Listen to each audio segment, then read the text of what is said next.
सनाम गते को सगुन जोहार मानवा जोड़े से यूट्यूब चैनल रे आपे सनाम को सगुन दाराम तबे तेलाबुन गते तेहना नवा वीडियो रे आबो बन बड़ाया पूरा दुनिया रे ईसाई धर्म मानव को तीन संख्या रे मेना को आदो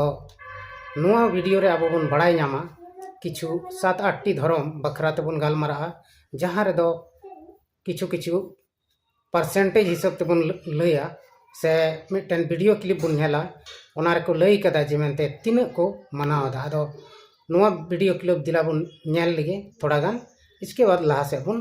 डिस्कस आदो दिला बुन ओना कटी मरा वीडियो क्लिप बुन नेल लगे। विश्व में ईसाई धर्म को मानने वालों की संख्या कितनी है? 250 करोड़। इस्लाम धर्म 200 करोड़। हिंदू धर्म 120 करोड़। बौद्ध धर्म 50 करोड़। जैन धर्म 60 लाख। सिख धर्म 3 करोड़। यहूदी धर्म 1.5 करोड़। पारसी 2 लाख। तबे गाते को नवा कटी मरा वीडियो क्लिप रे आबो बन नेल किदा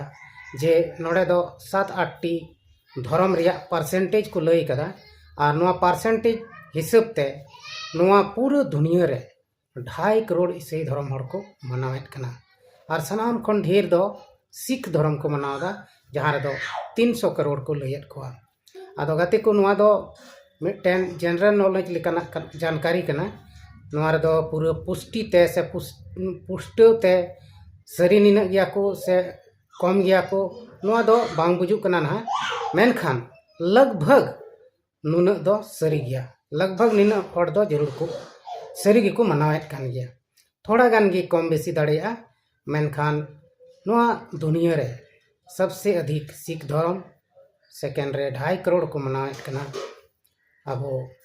ईसाई धर्म इसके बाद आयमा नोडे बन आंजम किदा से बन न्याल किदा नोडे मिटन गिद्रा को कुली इदी कना मिटन पत्रकार कुली इदी कना आर उनी लई इदी कना आदो अबो नितो दो कोनो अंधा दो बनु बना से नुंका बाबन बड़ाय दाड़िया मेनते उनका दो बांग कना अबो गूगल रे बन सर्च कते बन न्याल लेखान ओकाटा धर्म तीना हड़ को मनावदा सनाम ओंडे दो हजुआ और अब बन ओंडे खय बन बुझ दाड़िया आदो नुना हड़ को मनावदा ईसाई धर्म नवा पूरा दुनिया रे मेनखान नितो अब भारत दिसम रे अडी आस कचलन अडी आट कष्ट को नामेत कना तोल दाल अडी लिकाना को नाहाचार दा उनको ऊपर ते मेनखान ईसाई हड़ नित हबी थीर गे मेना को चित हों बाको रोड़ेत कना आदो गाती को अब बन बड़ाय गया यीशु मसीह जहां हड़ को पंजाय खान उनको हड़ दो अडी सीधा शांत को तहना चेदा से ईसाई धर्म रे उनका गी शिक्षा मेना यीशु मसीहा जे यीशु मसीह खुद गी मानवा को लगी ते आया जीवी आलाय केदा ओना इयते नोआ धर्म को मनाए कान हड़ दो जस्ती बाको हंते नते तापाम झगड़ा से बांग को चला और नोंका लेकाते उनको दो जहां तिना माने को दाल को तौल को एन रहो उनको को सहाव का और नित हबी ते अब बन नेलेत को उनको सरी गी को सहाव कदा और सहाव दाड़े गी उनको ठे मेना और नवा सहाव दाड़े जुदी अब बन बर्दाश्त किदा जहां लकाते तबे अब सरी ईश्वर बन मनाव दिकना नुका को मेनगो ओना तगे नितो पूरा दुनिया रे से अब भारत दिसम रे बन नेलेत को अडी आट जायगा रे ईसाई हड़ दो पूरा पूरी को बेमानते को पूरा पूरी को तौल दालेत को और पूरा अडी आट को कचलोनेत को आदो नवा दो अडी दुख रिया कथा कना चिदा से मानवा दो मानवा नुंका बांग जरूर कान तकोआ एनते उनको क्रिश्चियन हड़ अकोय हो बाको दाल तोलेत को अकोय हो बाको तापाम झगड़ाएत को एनते हो उनको नुना कष्ट को ᱧᱟᱢᱮत कना आदो उना इयते अब बड़ायोत कना सरी ईश्वर को बड़ाय का दिखान दो नुको क्रिश्चियन हड़ गे और बाकी धर्म माला दो एकेन तापाम झगड़ा विशेष कते हिंदू धर्म को मनाए से रेन बजरंग दल नुको दो ईसाई हड़ दो नासी हो बाको नेल सहावेत को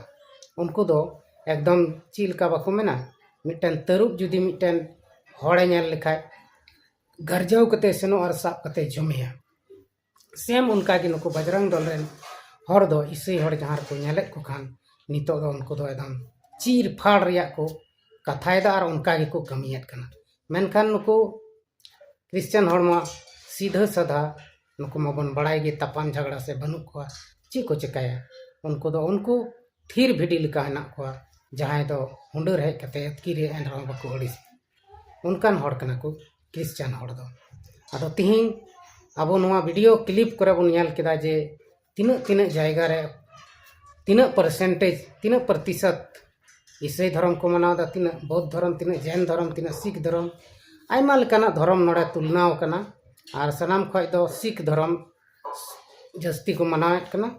पूरा दुनिया रे इना बाद दो क्रिश्चियन धर्म और बाकी बात दो मेना गया सनाम धर्म के को मनावेत कना मेनखान इलाका रे डिपेंड कना ओका को इलाका रे दो ईसाई हड़ ढेर मेना को से ओका को इलाका रे दो बिदिन हड़ सरना हड़ से हिंदू धर्म आयमा लेकाना धर्म करम नोडे बन अंजम किदा और नोडे बन नेल किदा आदो नुका लेकाते नुआ भारत दिसम रे हों उनका गे ढेर कायते ईसाई हड़ अभी को पसनाव कना और मेना को मेनखान नुको ईसाई हड़ दो चुप गे मेना को नित हबीते जहान बड़ी कदम दो बाको उठाव कदा से बाको उठावा नुको दो सहाव दाड़े मेना तको सहाव कते को तहेना जहां सरी ईसाई कना उनी दो सहाव दाड़े तहेना सहाव कते तहेना मेनखान जहां सरी ईश्वर बाय मनाव दिकना उनी दो हड़ सला तपम झगड़ा दाल को तल को उनी दो उन दो बड़ी आय कमी तबे गते को तेहिं अब नोआ वीडियो बन नेल केदा नोआ वीडियो रे अब बन बड़ाई केदा नोआ पूरी दुनिया रे तिना ईसाई हड़ मेना को और तिना एटा एटा धर्म रे हड़ हेना को नोआ वीडियो रे अब बन बड़ाई केदा तबे तेलाबन तेहिं नोआ वीडियो दो नोडे के बन मुचाद का कना मा तबे एंडखान सनाम को गे इन सेन खन मुचाद जोहार।